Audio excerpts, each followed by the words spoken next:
दोपहर में 2 बजे करें ये काम, आपके अपने पार्टनर के मन मस्तिष्क में होगा सिर्फ और सिर्फ आपका नाम। जानिए पूरा विश्लेषण।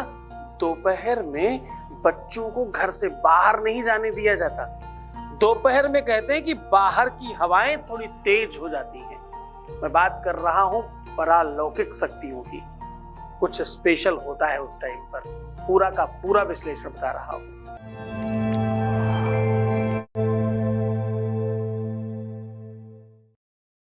दोपहर और अर्धरात्रि, एक्चुअली तो 24 घंटे में 5 ऐसे अलग काल आते हैं, अलग कालखंड आते हैं, अलग समय आते हैं, जिनको कहते हैं कि वो स्पेशल है।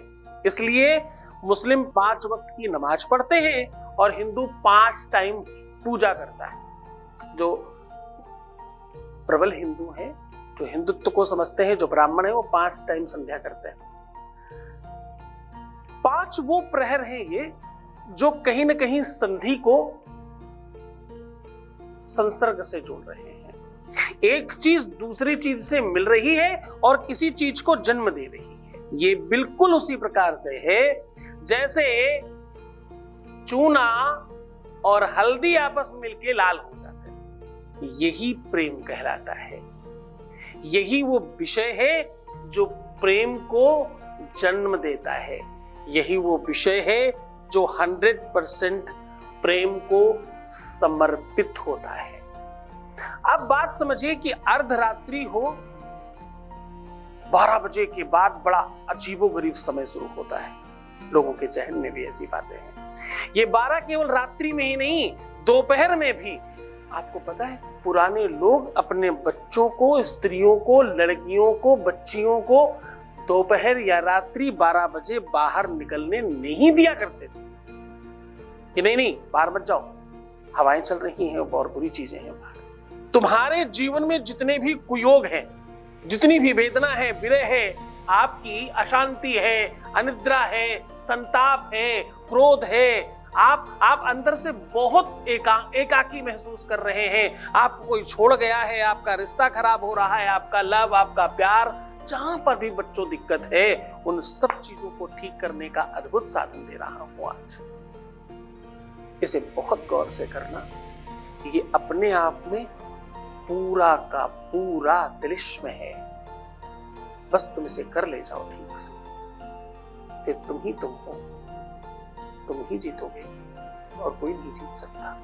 इस चर्चा को और आगे बढ़ाएंगे, उसके पहले एक वॉइस मैसेज ले रहे हैं। आपके बीच का अनुभव आपके साथ साझा कर रहे हैं। Voice message please. प्रणाम गुरुजी। गुरुजी के चरणों में कोटि कोटि प्रणाम। गुरुजी के आशीर्वाद से मेरा प्यार मुझे फिर से वापस मिल गया है और उन्होंने मुझसे बात भी की अच्छे से, और वो मिलने भी आए थे हमसे, और शादी के लिए भी उन्होंने कहा है कि पापा को भेजिएगा हमारे घर मार्च अप्रैल तक। गुरुजी को कोटि कोटि प्रणाम। प्रणाम गुरुजी। बहुत बहुत धन्यवाद, बहुत साधुवाद, बहुत सारा आशीर्वाद। ये सब तुम्हारे अपने पुण्य प्रतापों का फल है। बहुत धन्यवाद तुम्हारे हर काम के लिए, तुम्हें धन्यवाद। अब आपको तरीका बताता हूं। आपको इसके लिए चाहिए हल्दी, इसके लिए चाहिए चूना, और इसके लिए संभव हो सके तो बकरी का दूध, नहीं गाय का दूध भी चलेगा। इन सब चीजों को मिश्रित कर लीजिए। जैसे ही आप मिश्रित करेंगे इसका रंग प्योर लाल हो जाएगा और सुर्ख लाल हो जाएगा।